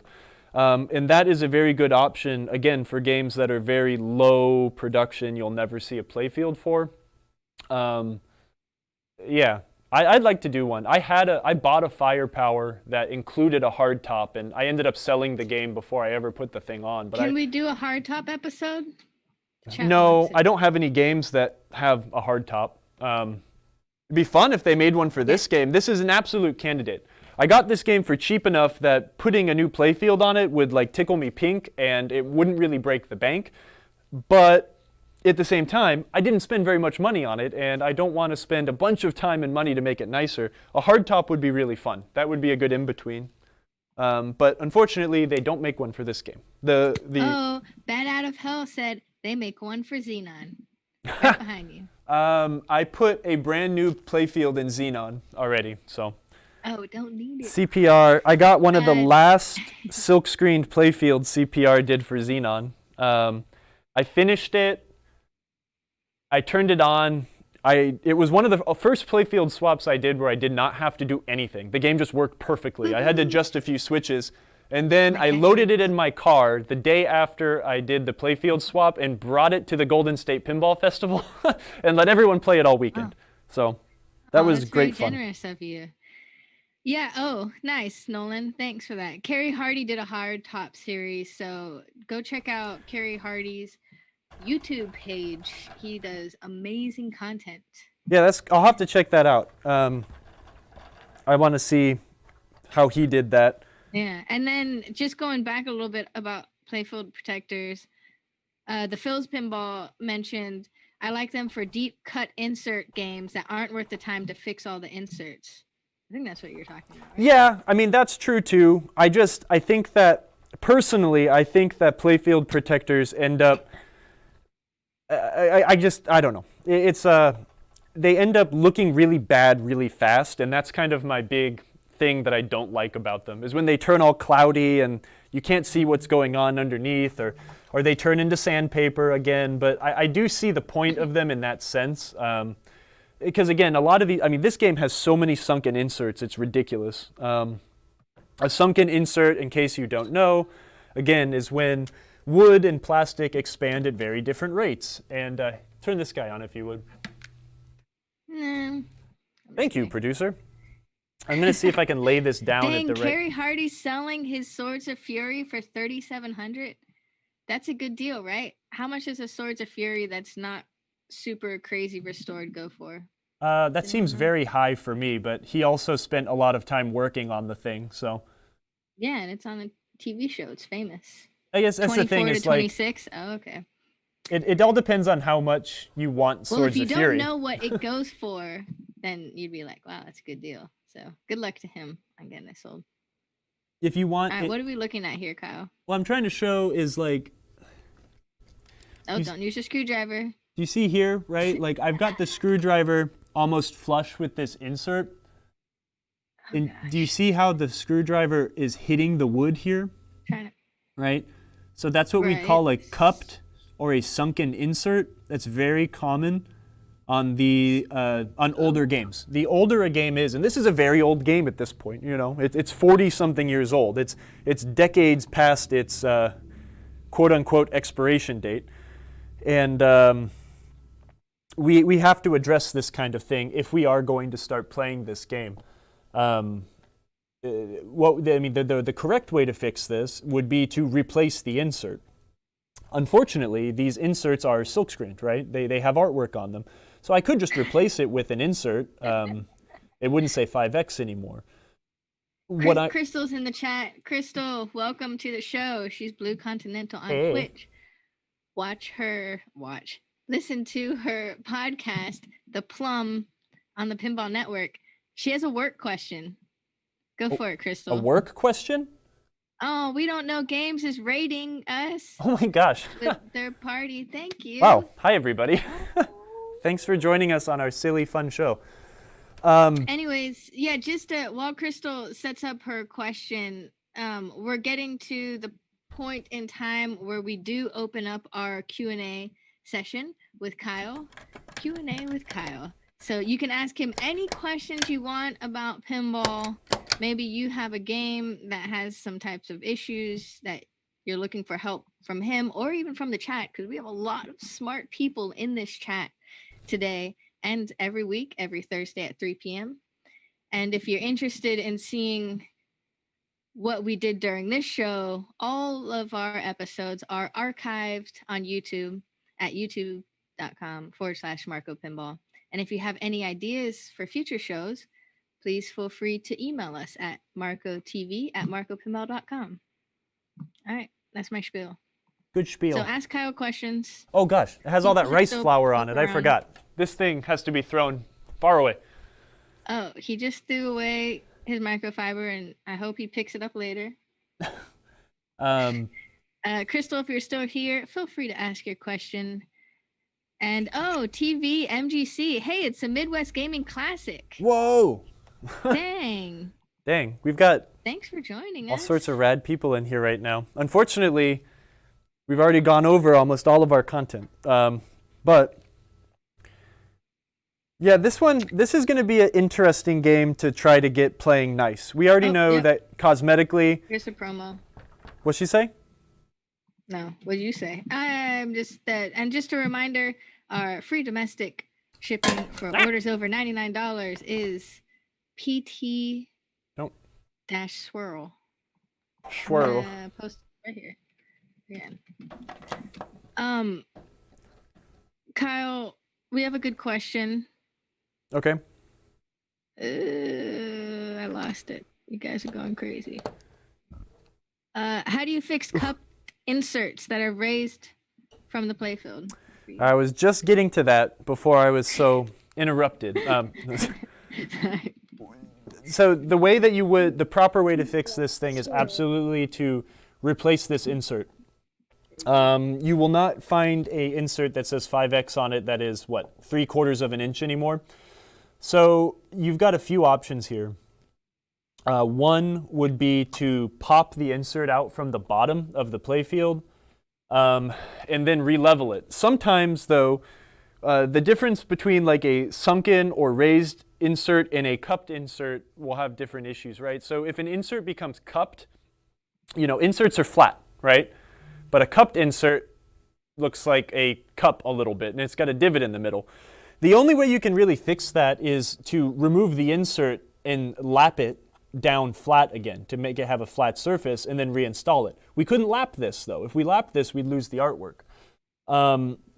In this case, what I'll do for this, right, is since this game is not special, it is not the world's nicest strikes and spares, I'm going to, I might touch this up a little bit around the outside edge, and then what we will do is we will install some, I'll cut some Mylar circles, and we will build up a teeny bit of Mylar here to fix this insert.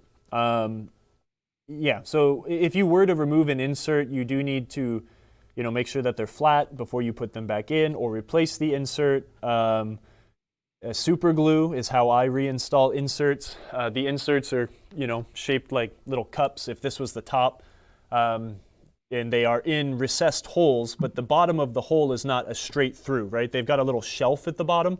So you would reinstall the insert and put a little super glue around the edge. And yeah, that's how I usually do it. Sometimes I'll clamp them if I have the ability to, but it's not easy. That's very advanced playfield repair for sure. That's a hard one. It really depends on the culprit, right? In this case, I'm going to just build up a little bit of Mylar to avoid the ball from sinking in and then jumping up over that ledge. You can see it's caused a lot of damage. And again, this is from the wood expanding and shrinking where plastic does not do that. So.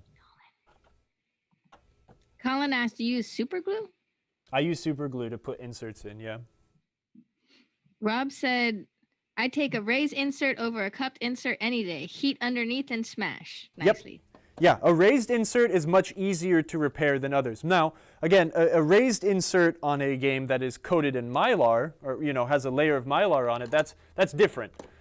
If you've got an insert that's pressing up out of the playfield and it's causing the Mylar to kind of push up, you've created an air pocket, and the Mylar is never going to sink back down again, if that makes sense. Or it would be very difficult to get it to look nice again. So that's tough. Pins asked, could you elaborate on how to replace the insert if you were replacing the inserts? And do we sell inserts in different colors? Question mark. Yeah, we have a bunch of inserts, and I've actually gone out of my way and begged the big boss to order some inserts so we could get our stock back up. But the way you would replace an insert is, what I'll try to do is I'll try to get a nut driver. Hate my life. Try to get like a nut driver that's almost the same diameter, and use that from the bottom to tap it out. They are glued in.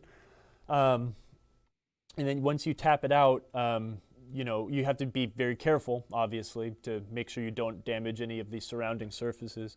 But then you would just insert a new insert.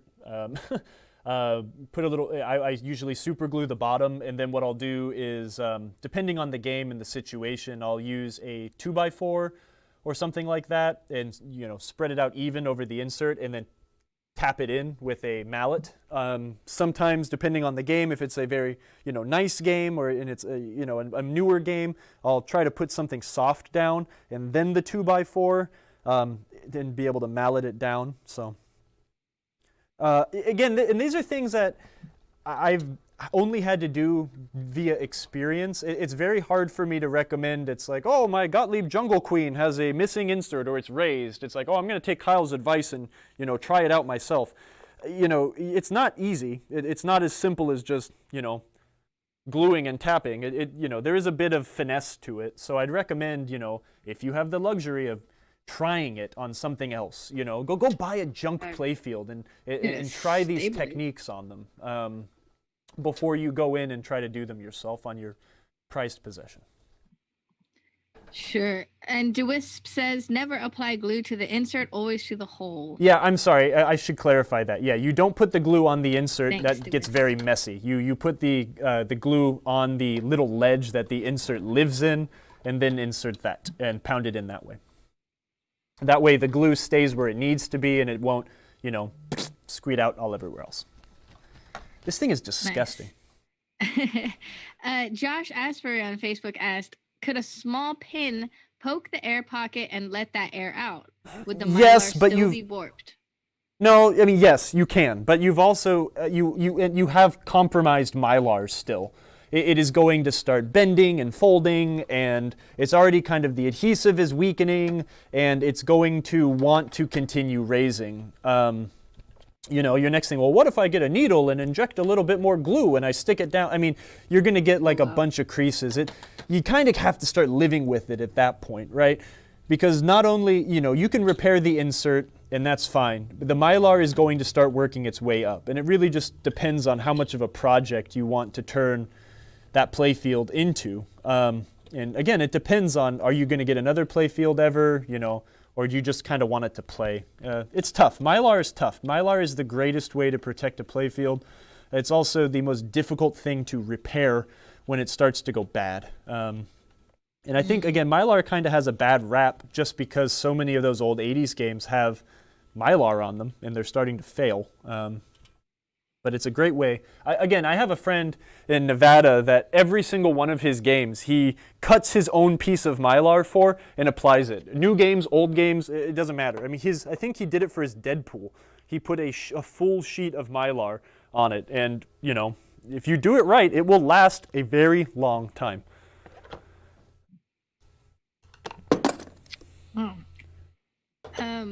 The Phil's Pinball asked, Kyle, what's your thoughts on removing cup inserts?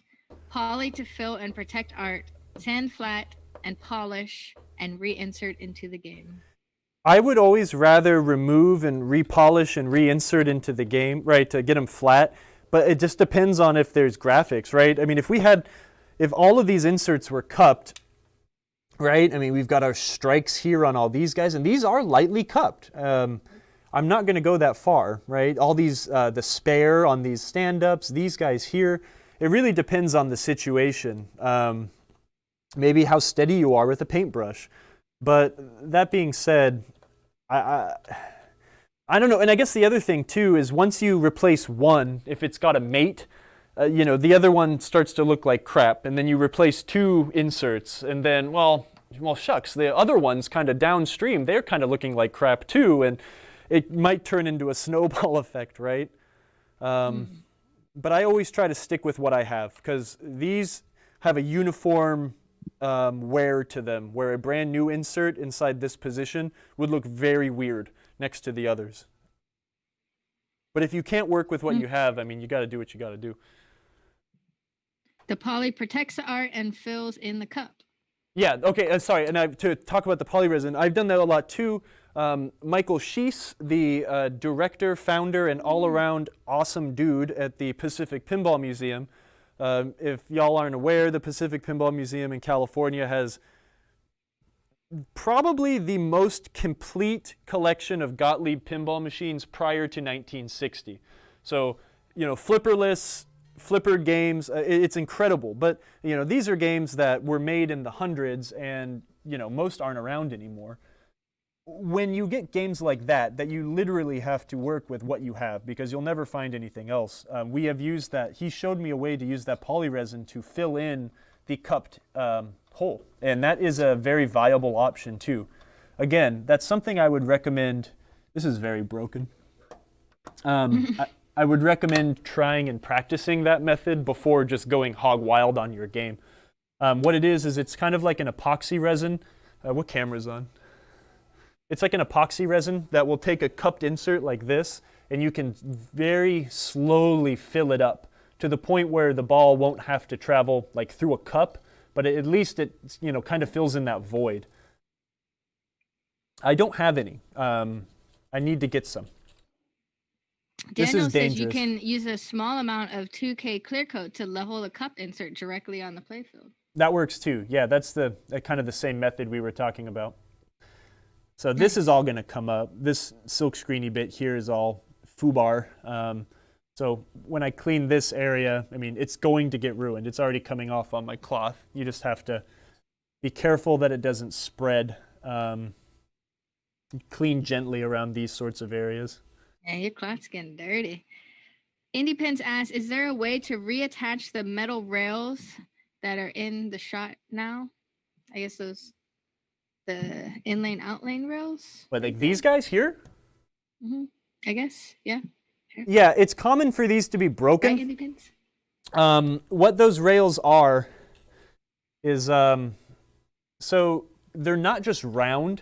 What they are is the rails are, what camera's on? Oh, okay. What those rails are is instead of being, they're not just round. What happens is they have this round stock, and then they would hammer and turn this section into a spade. And then they would hammer those into the playfield, right? So that spade section would cut into the wood and hold itself in to keep it from rotating, whatever. What happens, though, is since the ball is constantly slamming up against these guides, they snap. And sometimes they snap internally. So they'll snap a couple millimeters underneath the playfield.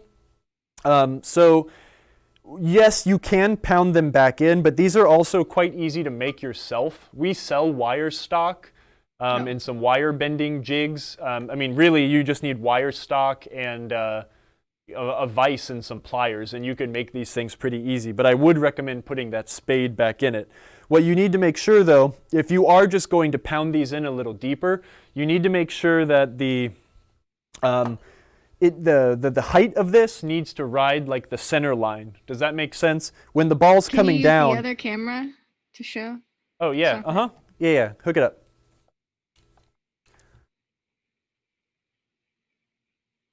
So what you need to do is you need to make sure that the rail meets like the center line of the ball.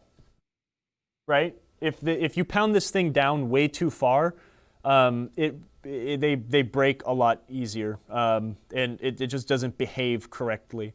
It also helps, especially here. It's to pound it down. What's up?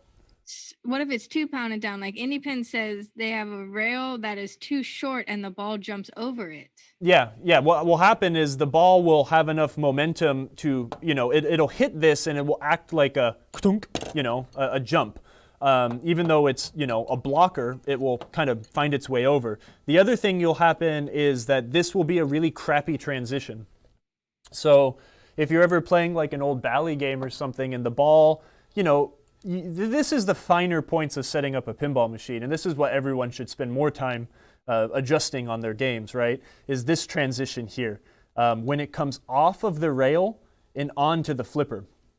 If this isn't right, and if this is too low or too high, the ball will bounce and come onto the flipper, right? And that's infuriating on a new game when you're relying on that smooth transition so you can hit it just right to hit it up the ramp. So Yeah, check these out. On old Bally games, they're always broken. And you might go check some of your old Bally games now and notice that they are a lot lower than this one is. I don't know. Was that coherent? I feel like I just rambled a lot. Yeah, you got an amen from DeWisp. Gameplay adjustment should always be the focus. Again, yeah, it's like I'm going to have the world's ugliest strikes and spares, but, I'm going to damn well try to make it the world's nicest playing strikes and spares, sure. Awesome. All right, we're getting close to the end of our stream. It's 6. wants to go. 5 o'clock for you. 6 o'clock. I mean, I guess I want to go too. I got. We did get a question that got buried. Uh-oh. Over all the wonderful content and explanation about pinball, but I think you would be able to answer this one pretty proficiently. And the question was from Vuvoof, and it was, "What's the best pinball machine for cats to lay on?" Oh. Something that should. But I feel like you are an expert on this. My cats like laying on old Bally games more than anything because they get hot. Okay. See, I knew he'd have like a logical answer for this. My cats, when I had pinball in my house, my cats really liked to lay on Xenon. They really liked to lay on 8-Ball Deluxe. They also like to lay on Swords of Fury a lot. Everyone says Bad Cats. Well, Bad Cats is the obvious choice. I mean, that's... Y'all don't know how much I want a Bad Cats. But I think me and like everybody else wants a Bad Cats now too, so... I think that might be the answer. Bally games. That's the scientific answer. The great for Instagram answer is definitely Bad Cats. Or mousing around, maybe. I don't know. Anypin says, "I used to put my Colossi baby." What is that? Face down on the pinball machine. She would cry and I would play. Everyone was happy.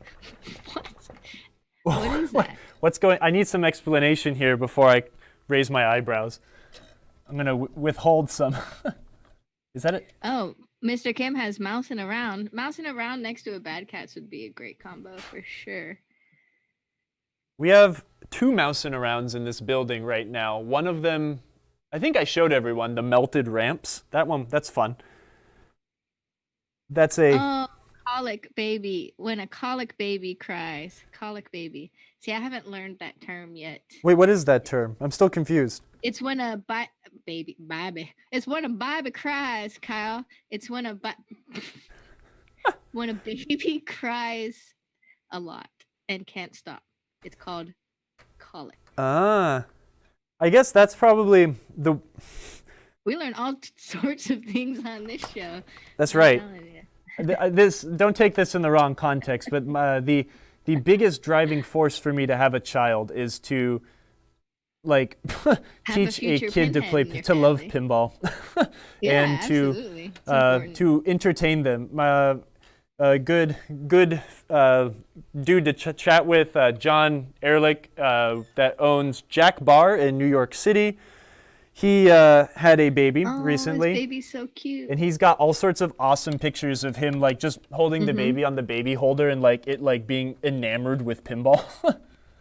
Or like the little flipper kids, which, they were babies once upon a time and they just grow so freaking fast. And they love pinball and they're all about pinball. I never knew any of them when they were babies, but I tell you what, in the mostly sub 10-year-old bracket, those girls give me a run for their money. Marley is very, very, very good at Iron Maiden. And she also knows the names of all the songs, which is super badass. Kyle keeps cussing Midge. Hey, D. Valansky says, "Can we just assume cats prefer games with incandescent lamps?" Yeah. Maybe. Yeah. I mean, Bally games just get hot, man. My Xenon has for the follow. Squirrel and gunshot almost all LEDs, and it's still toasty as heck. Let me touch it. Gosh dang it, Kyle. Can't curse on our stream. Whose stream? Now he left. Yeah, they're probably only like 70 degrees. You know what also? This building is like super frigid. And instead of turning the heater on, I just turned the pinball machines on to raise the temperature a few degrees. So. That's funny. All Okay. right. Well, Kyle, what are we doing next week? I have no idea. Awesome. Um, We were gonna do a pin score and DMD installation. maybe we'll He's do not pin feeling score. We'll either do pin score or we will start working on this game. It depends also on if No, I we can. can't start working on that game. We still have to finish Indy 500. Yes. So it all depends on if I. I think I have time this weekend to come Mitch, in help us. and work on it. I need I need to start doing a little bit more weekend streaming. It's always fun to hang out with people on the weekend, and they hold me accountable to continue working. But that game needs some work. I dropped off the turbo at the shop to get it welded, so that should be done by Saturday. In that case, I could probably continue putting Indy 500 back together. That game definitely needs a lot more work, though. Working on it in the 2-hour stints that we have for like a redo of that caliber, it just takes a long time. We'll get the game back together, sure. We still have to test all the electronics. I mean, I know all the solenoids work and the motors run, but I mean, it needs a new leg plate on the back left-hand side. That might be a good, if we can get the cameras inside the cabinet, that would actually be a good tutorial. How to put a new leg plate on a pinball game. We need to address the computer still. The dot matrix display in that game is going out, so we need to figure out if that's voltage related or if it's an outgassing DMD. It's missing a flipper button. It's gonna be real hard to play without a flipper button. Oh yeah, that would be a fun, nice little pin tip. How to install a flipper button. Yeah, absolutely. Well, we'll talk more about that, and we will post to you guys what the next show is. D. Valansky votes for next week being how to varnish your playfield after magic erasering. I'm going to put a triangle of Mylar down there and just, it'll be fine. But it would be fun to do that. That's one skill I do want to learn how to do is become confident in refinishing playfields and stuff like that. You know, it would be great one day post-COVID Landia is have guest technicians come in on the show and show us some of their skill trades. For example, like clear coating or, paint touch-ups type things. Oh, yeah. Oh, I've already talked to Ashley about getting Really her to awesome. come down here and helping me do some painting. Unfortunately, clear coating takes a very specific setup. We'll do it. We need a spray booth, and it needs to be Put it in the dust spray sealed, booth. and I don't know. It's a lot Put of work. some sheets up. We'll do it outside. Yeah, in that South Cover it in a Carolina tent. heat, that'll cure real quick, I tell you what. All right. Well, we're out of time, everybody. Thank you guys so much for being so active in the chat. That's really, really, really what we love to see. As you see, take advantage of our free domestic shipping for orders over $99 code. And we'll see you next week. And in the meantime, we're going to raid Wicked Pizza Pinball Pit because he spent quite a long time in our chat today interacting with us. So I think it'd be really cool if we go hang out with him. Go hang out with Chet. As he plays the Beatles, Mr. Wirt. Oh, nice. And yeah, Mr. Chuck Wirt. And then, we're going to be helping Project Pinball put a Beatles in the Columbia Children's Hospital next That's week. so rad. So next week. Yeah, thanks for Let's go over there. joining, everybody. That was fun. I hope we all learned something. We learned what not to do, and we also learned what to try and what kind of results we might get. So you typed it wrong. I spelled his name wrong. Thank you, Daniel. Thanks for joining. Here's, Bye, Phil. Pinball. Bye, Per. Kit. Hey, maybe I'll see you guys this weekend. I'll have some beer and we can stream fixing some games on Saturday, Per and Daniel. Wait, why does it say I can't raid him? Maybe he doesn't allow raids. That's ridiculous. That's I cannot terrible. raid. All right. Oh, Well, Hey, let's go to our favorite channel then. Mystery Pinball Theater 3000. That's what I was going to recommend. That's where we're all going next anyways, right, y'all? MP3K. We did it. Hey, thanks, Yay. y'all. That was fun. Yeah, thank you guys. Put your face on the camera too. Shake the baby's hand. All right, see you guys next week.